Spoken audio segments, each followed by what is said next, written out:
नमस्कार शेतकरी मित्रांनो, आज आपण अद्रक बाजारभावाविषयी थोडी माहिती बघणार आहोत. आता सध्या अद्रकीचे बाजारभाव जे आहे ते थोडे स्थिर झालेले आहे.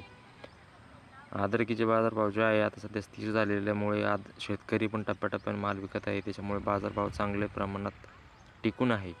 पण शेतकरी मित्रांनो, जे सध्या आता अद्रकीचे बाजारभाव आहे ते टिकून राहण्यासाठी शेतकरी मित्रांनी टप्प्याटप्प्याने माल विकायला हवा.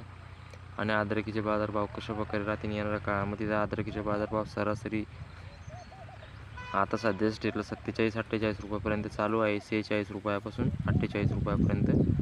आणि हे बाजारभाव असेच टिकून राहू शकतात जर शेतकरी मित्रांनी जर टप्प्याटप्प्याने अद्रकीची विक्री केली तर. त्याच्यामुळे शेतकरी मित्रांना अद्रकीची जी विक्री आहे ती टप्प्याटप्प्याने करावी.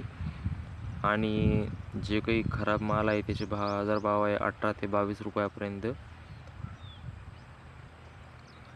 आणि येणाऱ्या काळामध्ये अद्रकीचे बाजारभाव कशा प्रमाणात राहू शकते त्याचा आपण एक अंदाज सांगत आहोत. त्या अंदाज हा आहे की अद्रकीचे बाजारभाव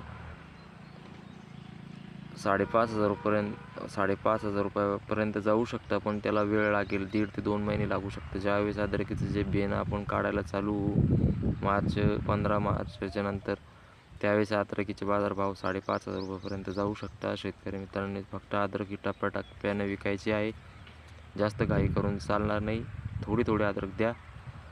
आता आपण सुद्धा अद्रकीच्या प्लॉटमध्ये आहे, बघू शकता. आपल्याला अर्धे अद्रक दिलेली होती 35 रुपयानं. आणि आता आपण अर्धे प्लॉट जो आहे ते आपण ठेवलेला आहे. या साईडला आपण दिली होती, बघा तुम्ही बघू शकता. आपण त्यात गहू पेरला आहे. आपण ज्यावेळेस अद्रक दिली त्यावेळेस अद्रकीचे भाव वाढले होते. तुम्ही पण टप्प्याटप्प्याने माल विकावा आणि अद्रकीचे जे काही सध्या भाव आहेत ते भाव स्थिर राहण्यासाठी मदत करावी. व्हिडिओ आवडला चॅनल सबस्क्राईब नक्की करा. धन्यवाद.